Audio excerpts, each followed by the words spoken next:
आज या ठिकाणी आपण मांडा टिटवा परिसरातील जे आपले बौद्ध बंधू भगिनी आहेत यांच्या वतीनं एक दिवसाचा धरणा आंदोलन आपण करतो आहोत। त्याचं कारण असं आहे की महाबोधी महाविहार मुक्त करा, बीटी ऍक्ट 1949 रद्द करा आणि महाबोधी महाविहाराचं प्रशासन पूर्णपणे बौद्धांच्या ताब्यात द्या। या 3 मागण्यांसाठी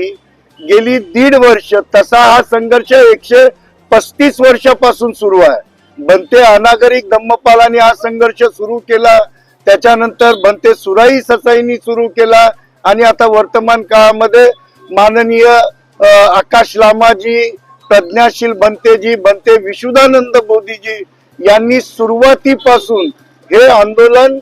संपूर्ण देशात विदेशात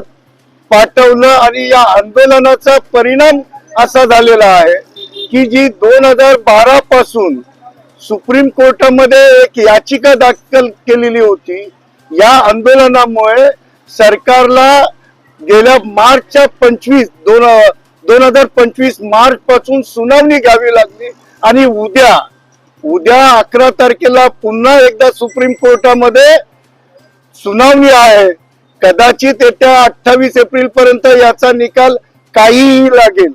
परंतु या आंदोलनाला बळकटी मिळावी, हे आंदोलन बळकट व्हावं, मजबूत व्हावं, त्याला ताकद मिळावी म्हणून आज आम्ही मांडा टिटवाळ्यातल्या आमच्या बौद्ध बांधवांच्या वतीनं विशेषतः या आंदोलनासाठी ज्यांनी पुढाकार घेतला ते आमचे विजयजी भोईर साहेब, प्रमोदजी जाधव साहेब, सनीजी जाधव, भावेशजी जाधव, या ठिकाणी सुरेश मुईक सर, आमच्या आता ज्यांना आम्ही ऐकलं त्या आमच्या भारतीय बौद्ध महासभेच्या ठाणे जिल्हाध्यक्षा शिलाताई तायडे आणि तमाम आमच्या मांडा टिटवाळ्यातल्या बंधू भगिनींचा याला समर्थन आहे आणि लवकर महाबोधी मुक्ती होईल अशी आम्ही अपेक्षा व्यक्त करतो।